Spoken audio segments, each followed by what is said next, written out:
Morning. I hope Morning. the Schusim of Shimba Yechoy yesterday would give everybody whatever they need, all the Yeshuas and the Refuahs. And interestingly enough, a little bit of what Shimba Yechoy went through is a little bit further in today's Mishneh, a little bit, his halacha.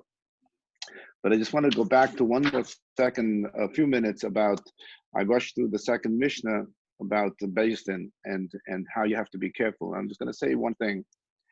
The Gemara says that many times a judge, and it has many stories like this, where somebody tried to bribe the judge without the judge even knowing.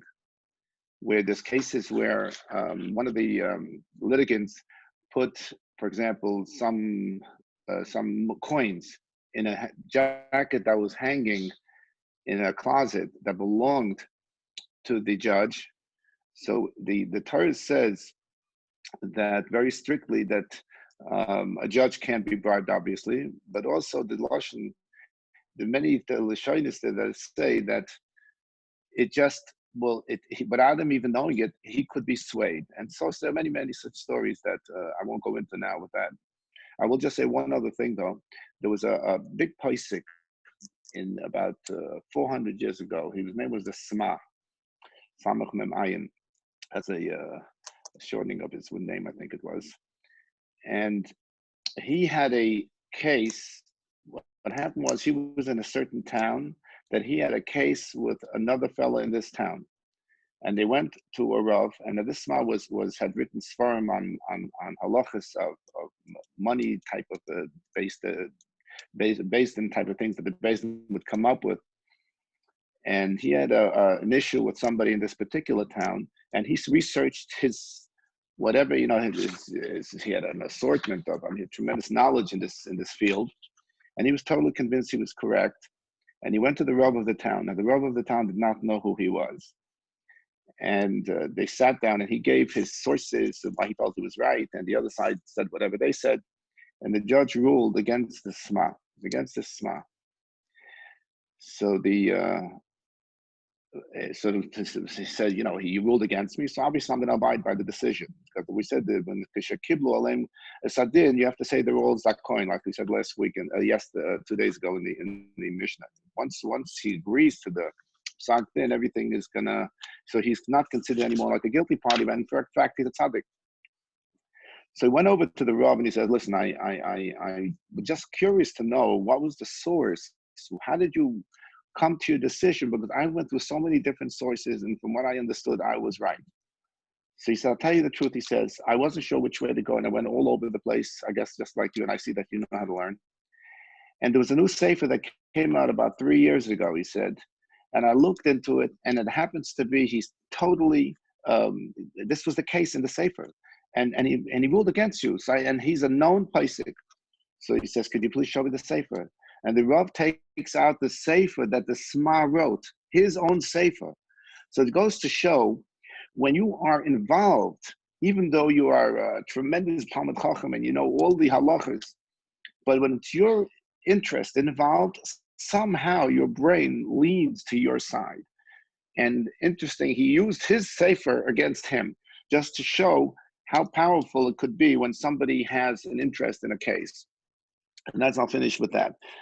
This Mishnah now, the next Mishnah is talking about Shmaya and Avtalion. These were the next two zugais that were Talmidim of Shimon ben Shatach and Yehuda ben Tavai that we just mentioned before. Shmaya and Avtalion is a history as well. Everything in this time frame is always history, of course. But Shmaya and Avtalion is a machlokes, and most people say that they were converts. They were gerim. The morale disagrees because they became the Nasi and the Rosh Hashiva. And the halach is, a ger is true. You accept him and you give him everything, the respect, and you treat him exactly like you're supposed to treat everybody else. However, there is a halacha that you shouldn't make a ger a total leader of the community, because many different reasons for that. But many times it could be a little bit because sometimes the outsiders, so to speak, different religions wanted to pervert our religion. So they said, you be Magayer, and you be, people should accept you, and you should really know they were, they knew they were smart people. They learned the Gemaras. In fact, the article says that the company, that in fact, I know somebody who owns a Sfarim store, and he says that he sells a tremendous amount of art scrolls, Sfarim, Gemaras, to Goyim, to the Catholics, because they are interested in this as well. So, and the church has, they know for a fact, has the complete set, and they go through it. So they were a little bit nervous that who knows if it was the guy's 100%. So you can accept him, you do everything it is, but maybe he's going to come on, he's going to be the leader of your community, he's going to totally pervert the whole Jewish religion. That's one of the reasons. There's a couple other reasons as well. Because it says a ger for 10 generations still has a certain certain, like we just said about the judges are all, when you have a little bit of an interest, you still feel a little bit. It said by Yisra, when they hugged, it said he felt like it was needles. The Rashi says over there was no matter what, you still feel for your people, so to speak, because you grew up with these people, and now all of a sudden you're from a different religion. Shmai Vavtalion, well, according to the morale, was the children of Gerim. And according to most Paiskim, though, most of the Gemara says they were actually Gerim, and they were the leaders of Klal Yisrael, and they say because there was nobody greater than them, so they had no choice. They figured that who could lead Klal Yisrael at such a tumultuous time as the time there was. They were in the time of Hordus. Hordus was the king that was after the Hashmonaim, the one right after the Hashmonaim. In fact, he was a son-in-law from the Hashmonaim, and he actually had the very controversial reign, and I won't go into that because that's another history project. But he did build. We know he expanded the Beis Hamikdash, and he built up from the base. You could see there's parts in the Kaisel HaMaravi. On the top, there's different stones, and those stones are attributed to Horus. He's the one that raised up the walls. Not the very top. The very top was done only about 600 years ago, but the stones, even a little bit lower, are attributed to Horus because he expanded the size of the Beis Hamikdash. So Shmai and Avtalion, they were makabel from the previous zugais. Something that we look at today, it says, you get married and you go to Kail, and then you either stay or you don't stay. So they say, ehaves hamalacha, you should love work, usnos rabbanis, and don't go into rabbanis, despise it, so to speak.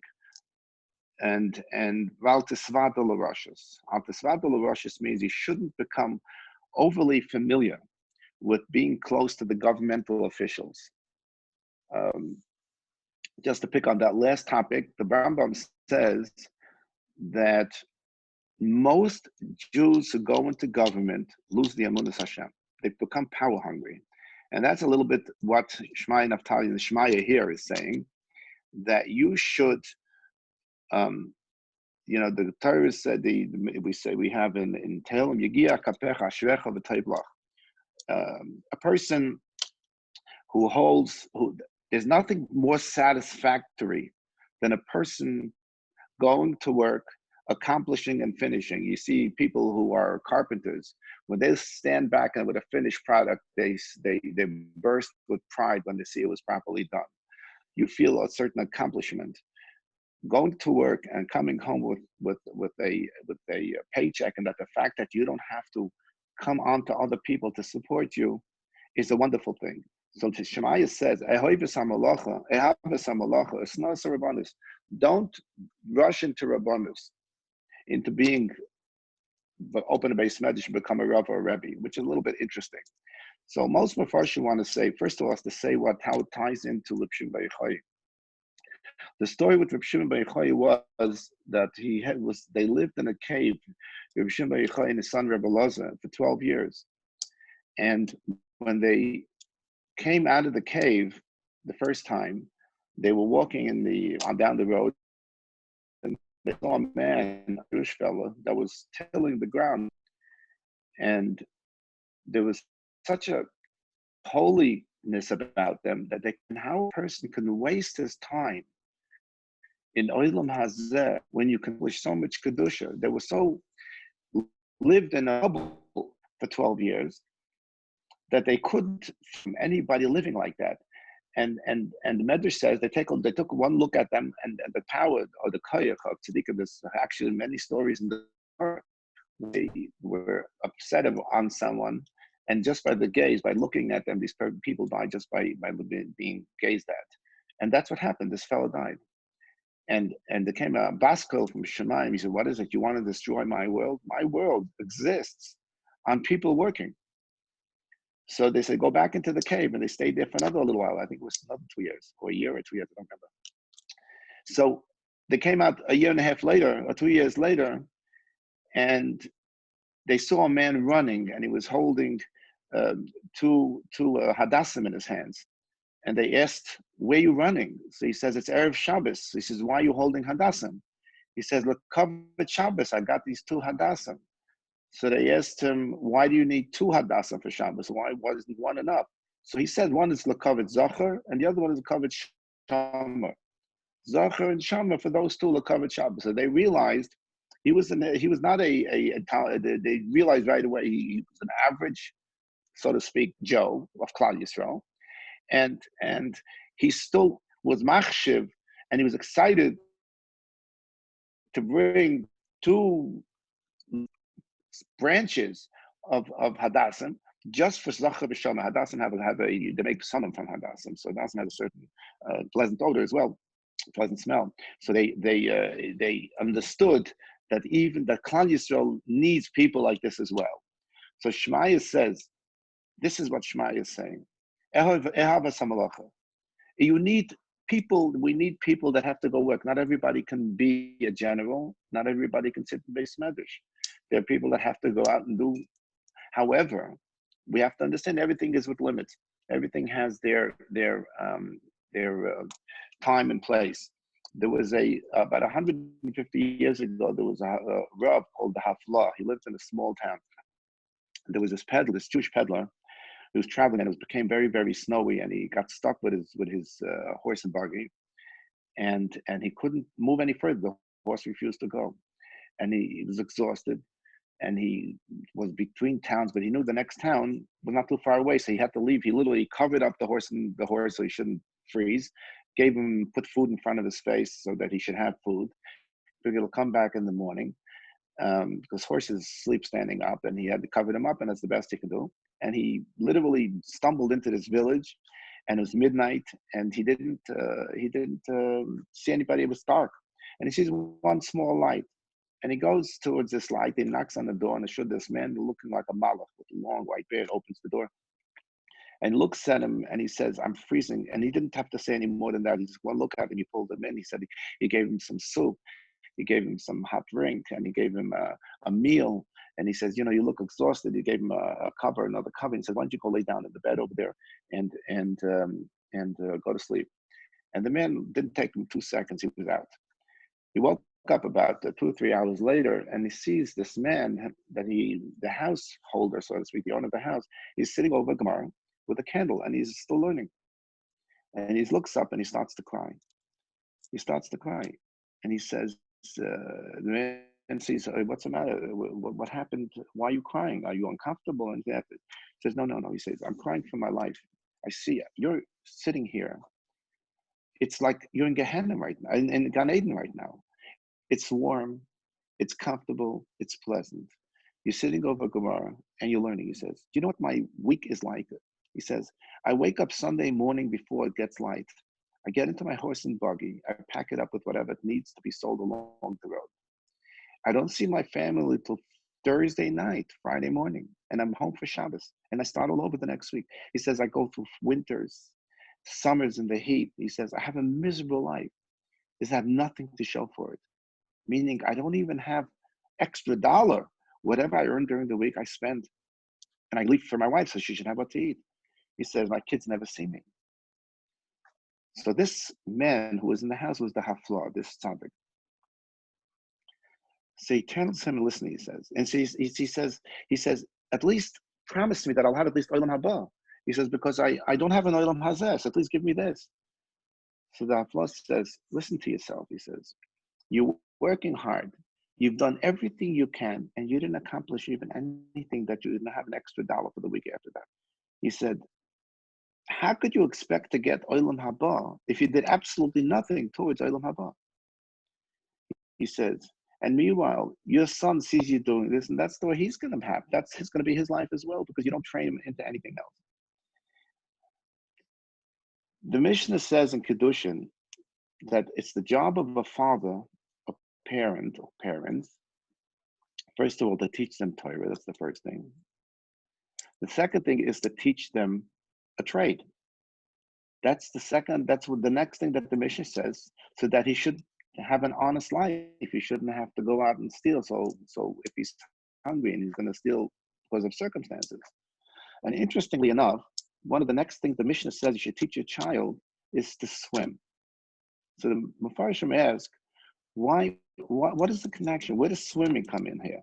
So my Rashi over there says the reason you teach him to swim is just like you teach a person how to live to a trade and also living with Torah. He says, if you're going to be near you're going to fall into a creek and you're not going to know how to swim, you're going to drown. So it's your father's job to teach you how to swim. So it's a life-saving lesson. So, but I saw a Farish that says, no, another reason. When a person swims, he has to keep his head above water. Your whole body is in the water, but in order to live, to breathe, you have to keep your head above water, all right? Swimming, there's ways of keeping it low down, but properly. But for sure, you need a breath. He says, this is what life is about. You could be working. He says, your whole body could be inside your job and your everything else that goes on in your life. But just remember that you got to come up for air that the Rebbeinu Hashem provides for you. And as we see now, how important the air is. There's a man, there's a thing went on the internet about this fellow that started to cry, 86-year-old, when he got this bill for $6,000 for they put him on a respirator, on a breathing machine. So they ask him, why are you crying? He says, I'm crying because I'm 86 years old and never realized how expensive breathing is. He said, my whole life I didn't appreciate it. Now I finally appreciate it. When you're out of the water with your head, you realize the Rebbeinu Hashem is giving you what you're supposed to get. So the man, the Afla, turns to the man and says, listen to me. He says, I'll give you some very good advice. You want to have a good life. He says, you're going to make a living. He said, no problem. But don't do what you're doing now. Don't go so far from your house. Try to go around in the same area. The Rebbeinu Hashem will help you provide if you do your shtadlus. Try to be home every night and try to learn with your son every night. By learning with your son, like we said the other day, you're going to accomplish and your son is going to accomplish. The fact is you're going to have to prepare for your son. Your son is going to ask you questions and you're going to have to answer. Like the Torah says, Noach matza chen bein Hashem is the last psukim of Bereshis. Noach found chen in Hashem. Chen is a gift. Chen is not something that you earn, that you can earn. Chen is a gift. It's a certain. So what was the gift? What was the chen that Noach found in that Hashem found in Noach? Is the next pasuk Noach. Eila told this Noach. Noach's chen towards Hashem. Hashem found chen in Noach because he had 3 children, and he raised them as best as he can. And of course, he got from that Shem. Shem was a tzaddik hador, and that was the chen of Hashem. So he had saved the world because of that. Continued the world. He tells him, "You are in such a like you don't have a olam hazeh either. You can't expect olam haba." Shmaya v'avtalyan. Shmaya says, "Ehov es hamalacha." Love the malacha. That's fine. You're supposed to work. You're supposed to learn. You're supposed to work. Usnas harabanas doesn't mean you shouldn't become a rebbe. You shouldn't, but don't rely on other people. Moshe Rabbeinu was independently wealthy. Where did he get his money from? The Torah says the first luchas was made out of sapphire. And when he broke the luchas, the Rebbeinu Hashem gifted the sapphire to Moshe. Moshe Rabbeinu, sapphire is one of the most expensive stones on earth. And he had it was the luchas, it was a lot of sapphire. So he was independent. Yet, Klal Yisrael didn't trust him. They thought he was stealing when he had money taken for when they were building the Mishkan. So yet at the end of the day, he was mistrusted. And that's why, Sanas Harabanis, don't love. Well, you could be a Rebbe, you could be a Rav, but don't love the power. Love the teaching part. Love the fact that you have an ability to lead Klal Yisrael in the proper way, and that's what Moshe Rabbeinu did. but don't love the power of being the Rav or being the leader or being any leader. Any leader, in a way, it starts to get to you eventually.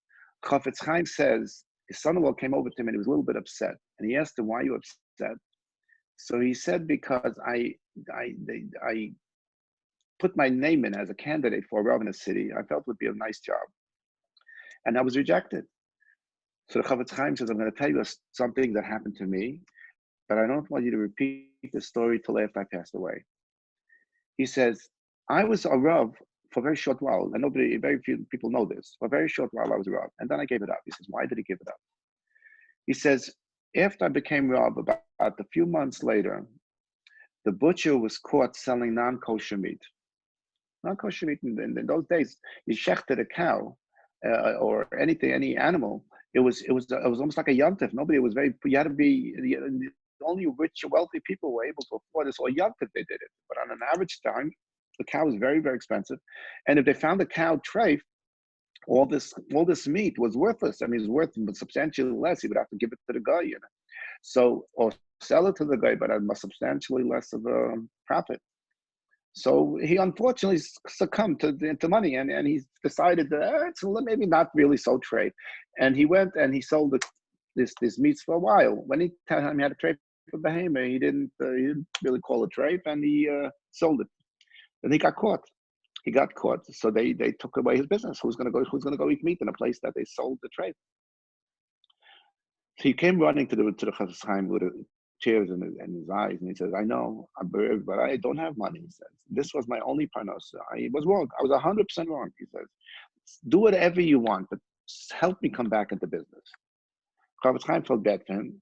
So he said, "Listen, I'll give you only one condition. A, you have to have a mashgiach standing over you at all times, because your trust is wrong. So from now on, anybody's going to buy from you, you're going to say it's on the responsibility of a mashgiach." Okay, I agreed. B, he says, you have to pay a major fine. You're going to give you. Unfortunately, many people suffered over here in this town because of you. You're going to give a major donation to the shul, which everybody has a hand in, so to speak. It enjoys the benefits of the shul. So everybody, in a way, you'll be paying them back because you stole money from them, because they gave them things that they didn't ask for, and you took money for that. So you have to pay that back. And he agreed. He said, and fine. A few years, a little while later, not actually that a few years more, I think it was close to a little more than a year, the butcher passed away. And after he passed away, the Chafetz Chaim says he was sleeping, and in his dream, he had a dream, three very chashuva people looking like malachim, literally, came to him in the dream, and they asked him a question. He says, "This butcher, when you gave him a fine that you had to pay to the shul, was the fine a penalty or was it a kapara?" The difference is obviously that if it's a penalty, you have a penalty, but you're not forgiven for your sin. It's just a penalty that you did something wrong. You get a ticket. It's not you're not forgiven for it. But if it's a kapara, then the fine itself is like you bought a carbon, and the carbon is a kapara for your neshama. Was the fine like a kapara? So the Chafetz Chaim says it was a penalty. And shine. The next day, the butcher comes to the Chafetz Chaim crying. He said, "You don't understand what you did over here." He said, "I told them that I paid for this, my sins. I paid a big hefty fine. But you said it wasn't a kapara. So now they're sending me over to Gehenna to have a kapara for these sins." He says, and it's a terrible, terrible situation. He says, why? He says, Chafetz Chaim got so shook up in the morning that he realized his responsibility to every single person in town, that he quit. And he says he never ever took again Rabbanus after that. And he never was. He had a yeshiva, there was a little about yeshiva there, but he wasn't a Rav. So this is what this mission is saying. Shemaiah says, you go through life, you have to put yourself in a situation where you don't need other people to help you. So take a job. The job could be a Rebbe. You could open a shul. You could have a Rabbanus. When he says Snoras a Rabbanus, don't love the Rabbanus part of the Rabbanus. Love the power part of the Rabbanus. Love the fact that you're able to accomplish as a Rav, as a Rebbe, as anything that you'll be doing. And of course, you don't have to go into that business as well. You can certainly go into, and I call it a business, but it could be to some people. You can go into any other field. However, just remember that when you get to a certain pay stage, even in the field that you're in, if you get promoted to a certain power position, don't let it get to your head. That's exactly what Shemaiah is saying. This was all done in times when Shemaiah lived, was where the judges had a lot of power. The tzdukim, like we said before, had a lot of power, and it went to their head, and they controlled Klal Yisrael. That so he was trying to soften it and trying to teach people this is the way you're supposed to behave. About the Svadil Rushes, don't get close to the government. Don't you find you look at some of these Jewish senators? It's embarrassing for me to call them Jews. You have to daven that they should do tshuva. You're not supposed to daven that they should unfortunately pass on. What are we going? You just have to daven they should do tshuva. But at the end of the day, power got to them. The politics is politics, and they're beholden to other people. That's the key here. They get beholden. You get beholden to a group, and then you have to conform because you want your power. You don't want to lose your Senate seat or your congressional seat. So you're going to do and say things that are totally the antithesis of realism, and of course of being Jewish.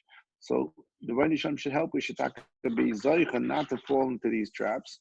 And again, the schusim that we had yesterday should continue in Yetz Hashem. And as we get closer every day, we count Sphira. You count down. Over here, we count up. We usually you say, oh, there's 4 days left, there's 3 days left, there's 2 days left. No, over here we count up. We always say there's one more day, another day, which is 4 weeks, and yeah. So why do we do that? Because the goal over here is like this. If let's say you win a lottery ticket, you can pick it up in 100 days. So I got 99, 98, 97, 96. So you're counting down. But what happens if you say, for the next 100 days, every day that you do this thing, you're going to get $1,000. So if it's going to be 49 days, you get $49,000, but you're upset it's only 49 days. Why isn't it 62 days? I want $62,000. And that's how we have to treat the Torah. So we should be so excited every day we're learning something that hopefully improves ourselves, that when we get to Shavuos, we should be able to be excited and that we reach a certain level that we didn't have before. So hopefully this learning should be, we should be makabelit, and it should do whatever it has to do with us. Thank you very much. Have a very good day.